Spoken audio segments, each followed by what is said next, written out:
en Las Cosas Como Son. El presidente Pedro Castillo aseguró que responderá ante la Comisión de Fiscalización el próximo lunes 27 de junio por el caso Zarratea, los ascensos militares, entre otros. Mientras, se espera que el Poder Judicial resuelva si acepta o rechaza el recurso de tutela de derechos presentada por su defensa legal. ¿Cuál es el panorama judicial que podría enfrentar el presidente? Sigue la polémica por la ley que reconoce a los comités de autodefensa y desarrollo rural y los incorpora en el sistema de seguridad ciudadana. El ministro de Defensa, José Luis Gaviria, anunció que su sector presentará una acción de inconstitucionalidad. Expertos advierten el peligro que traería esta iniciativa aprobada en el Congreso. Y también, el Ministerio de Salud advierte el aumento de casos COVID-19 a nivel nacional y el inicio de una cuarta ola se podría dar para el mes de julio. ¿Cuáles son las causas de este incremento y cómo va el ritmo de vacunación? Así comienza Las Cosas Como Son con Fernando Carballo. Buenas noches y bienvenidos a Las Cosas Como Son. Hemos recibido presencialmente acá, cosa que le agradezco, al doctor Francisco Eguiguren, profesor de Derecho Constitucional en la Universidad Católica y exministro de Justicia y Derechos Humanos.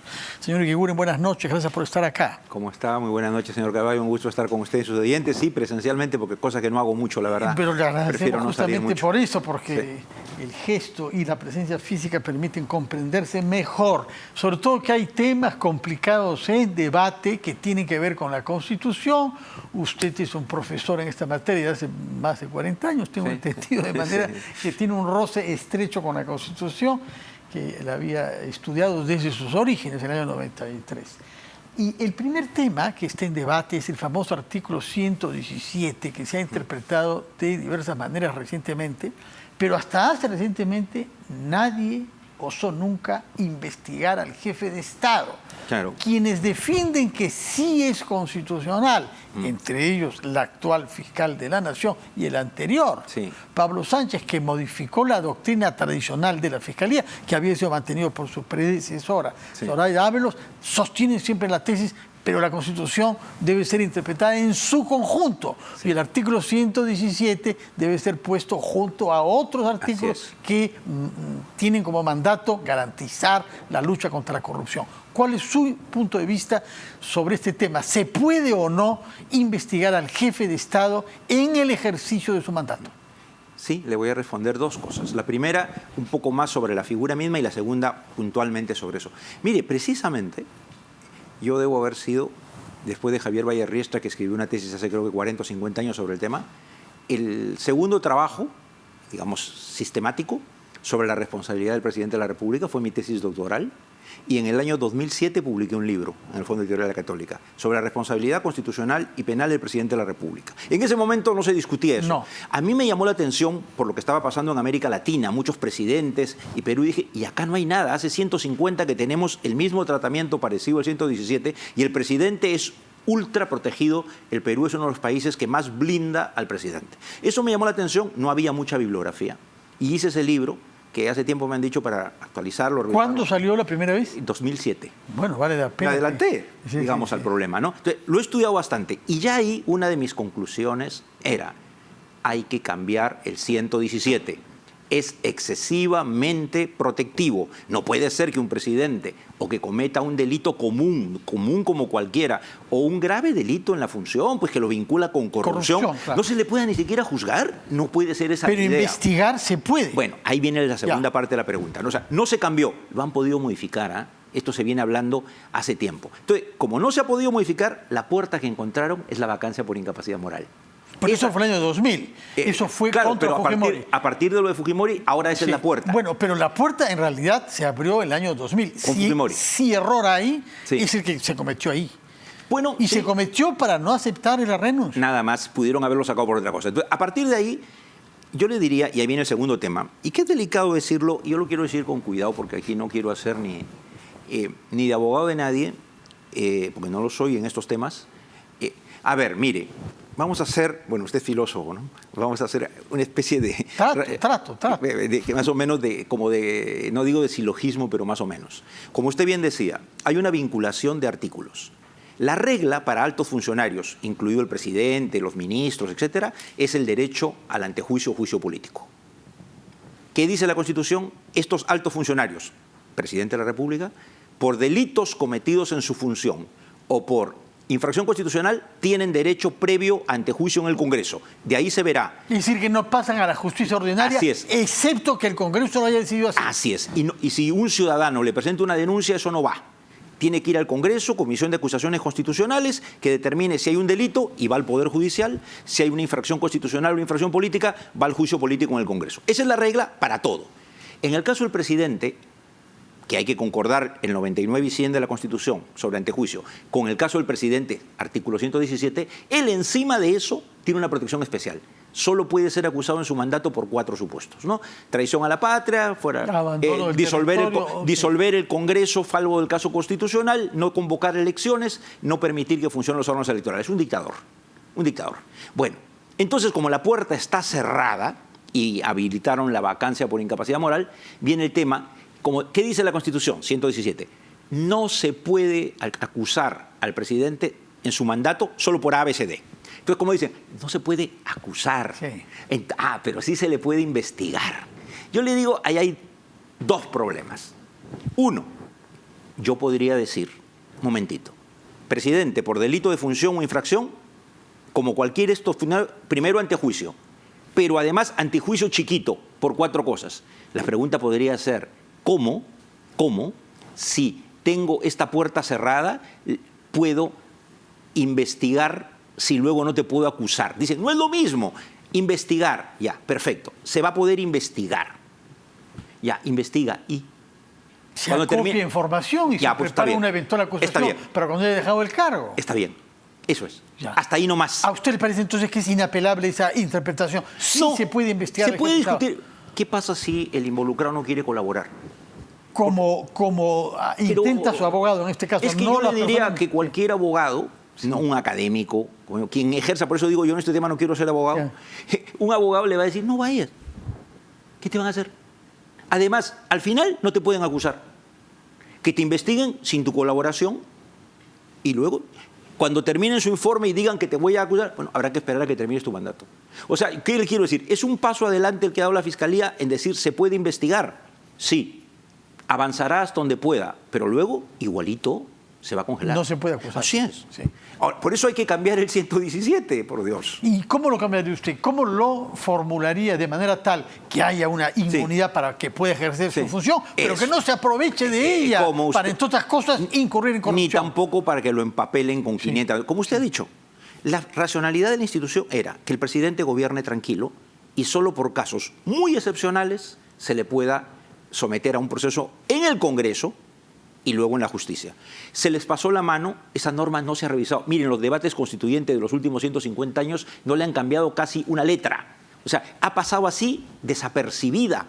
Entonces, habría que incluir otra... Justamente porque había la idea de que si el presidente no gozara de esa inmunidad, estaría empapelado, claro. Hasta por pasarse la luz roja. No, claro, pero eso sí, creo que hay que incluir algunas cosas, ¿no? Por ejemplo, delitos dolosos graves. No puede, la Constitución está bien que blinde al presidente para que trabaje tranquilo, pero no para proteger a un delincuente, ¿no? Y si hay un flagrante delito, porque eso sí, tienen que ser casos manifiestos, pues no son sospechas.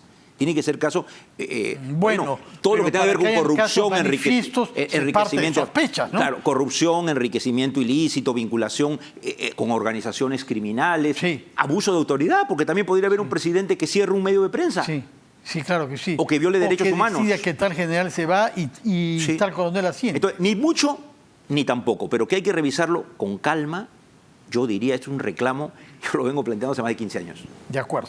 En todo caso, en el caso específico, su opinión es que esto es consecuencia de una formulación de la Constitución, del artículo 117, que ya no corresponde a la actualidad. Así es. Ahora, hay en debate en el Perú un caso de tutela de derechos presentado ante la justicia constitucional por otro tema que es traición a la patria. Sí. ¿Cómo juzga usted como constitucionalista el tema de la traición a la patria y qué puede decidir un juez constitucional sobre esta materia?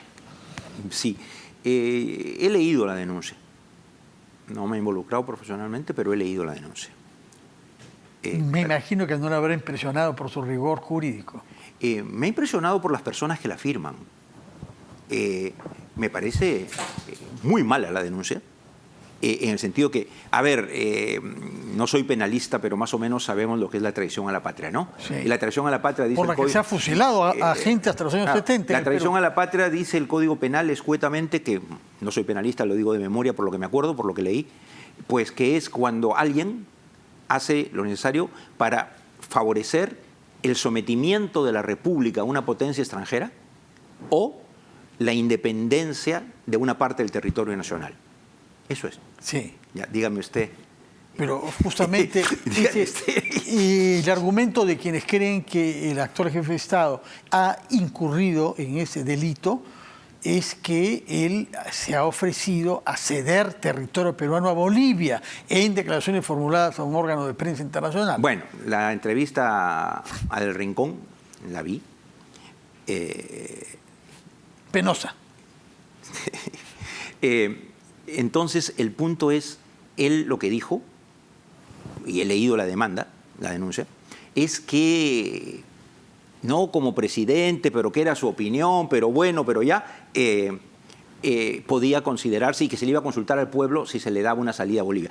Bolivia ya tiene, por tratados internacionales, la posibilidad de una salida para fines comerciales y turísticos en un área no soberana en el Perú hace rato. Sin soberanía, justo. Pero por supuesto. Pero aparentemente lo que quería decir... Mire, lo único, no lo sé, yo creo que esa es una conjetura. Para mí, honestamente, lo que hizo el presidente Castillo, independientemente que se considere que pueda ser o no desafortunada la declaración, ejerció su libertad de expresión. Dijo, yo pienso que, y el pueblo decidiría, ni siquiera ha dicho, él no ha dicho, yo voy a darle una salida, yo voy a convocar a un referéndum, él no ha dicho, vamos a darle una salida soberana. Él no ha dicho vamos a darle parte del territorio peruano y además algo más importante. Bueno, dijo eso, que eso es libertad de expresión. Puede uno decir tonterías también. Pero, sí. Ya, eso es libertad de expresión y usted como periodista lo sabe mejor que nadie. Eso es libertad de expresión. Sí. Pero digo, después de esta declaración, si desafortunada o no, porque habrán quienes piensan que no es desafortunada, pero esta declaración, ¿ha hecho algo? ¿Ha aprobado un proyecto de ley para mandarlo al Congreso, para consultar a un referéndum sobre esto, para formular... ¿Ha dado alguna medida política? Fue una declaración en medio de una declaración grande y por eso a mí me parece poco seria, sinceramente, la denuncia. Y llamar a eso traición a la patria, cuidado, ¿no? Porque mañana uno opina algo, por ejemplo, ¿no? Ya, para darles carne, ¿no? Yo digo, como digo hace tantos años, yo creo que el Perú necesita una nueva constitución, que la haga una asamblea constituyente y no el Congreso. Van a decir de repente que quiero subvertir el orden constitucional y no será traición a la patria, pero ¿qué soy? ¿Subversión? Es mi libertad de expresión, mi libertad de opinión. Yo creo que eso se necesita. ¿Qué de malo hay? Claro, me dirá, usted no es el presidente. Es cierto, es cierto. ¿Y por qué cree usted que hay que cambiar la Constitución vía asamblea constituyente y no Congreso? Bueno, ayer me invitaron al Congreso y fui, sí, y les dije en algún momento... un diálogo con otros constitucionalistas, sí, ¿no? Sí, claro, todos favorable como yo a la bicameralidad. Domingo García Belaúnde, Alberto Borea, Milagros Campos. Natalia Amprimo no estaba invitado. Es que creo que han habido otras reuniones. Esto era con transparencia. Bueno, ¿por qué creo? Por una sanción, yo les dije al final, después de respaldar la bicameralidad y hacer algunos comentarios críticos a algunas partes del proyecto, le dije, mire, lo peor que se podría hacer es, como la reforma de la bicameralidad va a mover un montón de artículos involucrados. 50 por lo menos. Claro, lo peor que se podría hacer es que el Congreso cambie artículos, por ejemplo, el 117, sí, pensando cómo lo cambio para vacar a para destituir a Castillo. O que el gobierno le dieran la posibilidad y dijera cómo modifico la Constitución o la cuestión de confianza para disolver el Congreso. La principal razón por la cual es mejor que una Constitución la haga un cuerpo constituyente y no un Congreso, es que un cuerpo constituyente se le elige, cumple su tarea por un tiempo y se va a su casa. Pero no se va tan fácilmente como estamos viendo en Chile. Y los resultados que hemos visto en Venezuela y otros países, pero en el Perú, Bolivia, son lamentables. Pero en el Perú tuvimos la Constitución del 79 hecha en dictadura, lamentablemente, sí, y la del 93 hecha en dictadura, lamentablemente, o en autoritarismo, pero terminaron su mandato y se fueron. ¿Y cuál es la ventaja? Ellos piensan... Primero se sustraen de lo demás, no pueden legislar. Entonces, lo que pase mañana, la cuestión de confianza, que eso que distrae el Congreso, a ellos no les importa. Ellos tienen que escribir su Constitución. Dos, no tienen que resolver el problema mañana, no tienen que decir, ¿cómo pongo en este artículo lo que necesito para vacar a este o para disolver el Congreso? Entonces, están más allá de la coyuntura. Y una constitución hay que pensarla para el futuro. ¿Verdaderamente cree usted que eso existe? Convoque usted elecciones constituyentes y va a ver que habrá una hiperpolitización de esas elecciones y quienes hagan la constitución estarán pensando en las próximas elecciones y en qué es lo que les conviene a ellos para poder ganar. Puede ser. O sea, nadie pues legisla desde el Olimpo como Zeus, señor. No crea. No crea. Y yo creo que hay siempre un grupo de gente en la constituyente que hace un trabajo cierto y hay otros que van para hacer política, es cierto. Pero si uno mira el producto, me atengo a los productos, la Carta del 79, la del 93 era mixto, en un Congreso que podía legislar. Sí. ¿No? Pero en general, además, habiendo un Congreso en paralelo que se va a ocupar del trabajo político y parlamentario y legislativo... En todo caso, la experiencia chilena parece sumamente cuestionable, ¿no? ¿No piensa usted que están llegando a un impasse justamente por una asamblea completamente distinta que el Congreso? Yo creo que la constituyente en Chile llegó y había tardado demasiado. Quizás si hubiera llegado algunos años atrás, quizás hubiera sido menos ebullición. Ha estado contenida mucho tiempo. Acuérdese todas las movilizaciones sociales que hubieron antes. O sea, hay una gran ebullición social que estalla en el proceso constituyente. Pero igual fue la constituyente del año 78. Es un recurso de los militares para evitar tener que irse. Y ganaron 3 años más de dictadura a través de esto. Pero salió una buena constitución, ¿no? La del 79 era una buena constitución. Pero había Latorre que la presidía en diálogo con la izquierda en sus diversas variantes, entre ellos algunos grupos extremistas, y con la derecha representada en la época. Tuvo una gran virtud esa constitución, y es que, primero, ningún grupo tenía mayoría absoluta, y acordaron que todo se aprobaba, si no por consenso, por una mayoría. O sea, había que hacer alianzas. Eso es lo que no tuvo la Carta del 93. Como Aya de la Torre es raro, ¿no? Nos guste o no el APRA, hay que reconocer. Bueno, Aya de la Torre siempre se dice la constitución de Aya de la Torre, pero Aya de la Torre tuvo, en verdad, muy poquito que ver. No, inspiró. No, por eso digo. No, ya sé. No, yo sé. Además, su influencia política y moral era muy grande. Que se enfermó. No, por eso digo. Participar hasta el final. Pero marcó una línea y las reuniones con Hugo Blanco, yo las recuerdo. Y con otros, ¿no? Su experiencia política y su sabiduría política fue crucial. Pero digo, él no estuvo en el trabajo de detalle por su salud. No. Bueno, vayamos a otro tema antes de que el tiempo nos venza, que es justamente este proyecto de bicameralidad, razón por la cual ha sido invitado ayer usted al Congreso. Sí. Este proyecto de ley contiene muchos puntos que han dado lugar a grandes debates, entre ellos, por ejemplo, aquel que atribuye al Senado la capacidad, en buena cuenta, de destituir a los jueces del Jurado Nacional de Elecciones. ¿Su opinión sobre este punto? Fatal. Eso es casualmente un ejemplo de lo que estoy diciendo. Es evidente que hay todo un sector en el Congreso que está claramente en oposición y en cuestionamiento, en persecución al presidente del jurado, y aquí sí quiero ser transparente. Yo estoy asesorando al presidente del Jurado Nacional de Elecciones en alguna denuncia constitucional. O sea, lo advierto para que no se diga que camufladamente... No, está muy bien. Le agradezco que nos haga esa... Claramente, tiene varias denuncias constitucionales en Comisión de Acusaciones Constitucionales, aunque no tiene derecho ante juicio, está sometido ante juicio. Y dos, ha habido una comisión investigadora ahorita, esta que el Congreso archivó y que espero que... y que plantean como grandes conclusiones que, aparte de que ha habido algún fraude que no se puede probar, hay que acusarlo, hay que destituirlo. Entonces, el ejemplo exacto es, usted me da el ejemplo que yo he dicho. O sea, fíjese usted qué puede pasar cuando el que quiere hacer la norma o que quiere aprobar, que es el que está pensando... Así es. Pero siempre hay intereses políticos. Así es, pero también podemos advertirlos, ¿no? Y ponerles un reflector. No, de acuerdo, pues, pero si quieres hacerlo, hazlo abiertamente y susténtalo para poderte criticar. No me lo hagas sin querer queriendo. Pero en todo caso, ¿a usted le parece que lo que se ha decidido para los jueces electorales respecto del Senado es inconstitucional? No, inconstitucional difícil no, porque tenemos que hablar de lo inconstitucional dentro de la constitucional. Es profundamente inconveniente. Ahora, ojo, si tienen antejuicio y cometen una infracción constitucional y esto, bueno, eso es distinto a destituir, ¿no?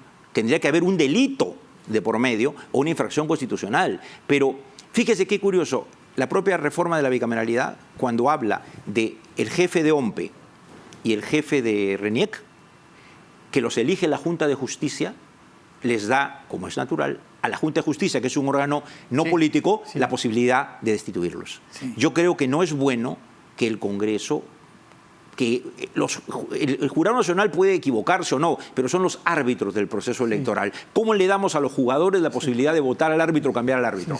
Sí, pues sí. Otro tema que está en debate es un proyecto de ley para penalizar las filtraciones que hayan sobre documentos judiciales y fiscales que aparecen en la prensa, como sabemos desde hace mucho tiempo. ¿Qué le parece a usted? Bueno, yo no soy penalista y no sé si eso hoy ya está explícitamente penalizado o no, porque cuando dicen la instrucción es reservada, si es reservada hasta para las partes, no pueden difundirlo. Alguien diría, si alguien viola la reserva, estaría cometiendo una infracción, ¿no? Ahora, penalmente todo tiene que estar tipificado. Mire, a ver, es una práctica, como usted muy bien dice, ¿no? Uno ve en la televisión, en la mañana, en la tarde han declarado y le meten la televisión, le pone la declaración impresa, subrayadito con amarillo, ¿no? No debería. Creo que los medios también deben ser prudentes porque podría estarse estropeando una investigación allí, ¿no? Por algo hay una etapa que debe ser corta, reservada de la investigación, para que no se sepa lo que ahí se declara, porque se revela la estrategia, ¿no? Si hasta en los juicios normalmente cuando alguien tiene que declarar, un testigo que va a declarar después no debe estarlo oyendo. Entonces yo le diría, no es bueno esta filtración. Ahora, ¿cómo se corrige? En fin, si usted le pregunta a mucha gente, va a decir, la Fiscalía, los empleados. Si usted le pregunta a la Fiscalía, va a decir, los abogados que participan, que tienen la copia. No sé, pero... Y si no, la policía. Si no. Y al final, los periodistas. Sí, pues, ahora, para la prensa es noticia, ¿no? Sí. Si, ¿qué declaró hoy en la tarde fulano? Es un gol, ¿no? Pero yo diría que también ahí tiene que... La guerra por la primicia tiene que también ser un poco prudente. Hay que evaluar si eso que voy a difundir me da un gol, pero de repente puede estropear una investigación o puede poner en riesgo la seguridad de las personas, ¿no? Bueno, en todo caso, muchas gracias por estar acá. Encantado. Quedan muchos temas presentes. Me gustaría que nos explique más sobre este diálogo en el que participó ayer en el Congreso sobre la bicameralidad, pero nos ha dicho que los 4 invitados estaban de acuerdo, el doctor Borrell, a favor de la bicameralidad, pero claro, usted. con matices y recomendaciones. Y planteando una cosa que creo que es muy importante, radioprogramas que se escucha tanto, yo casi he vivido desde mi niñez con radioprogramas, no se trata solo de convencer al Congreso. El Congreso lo va a aprobar porque le conviene.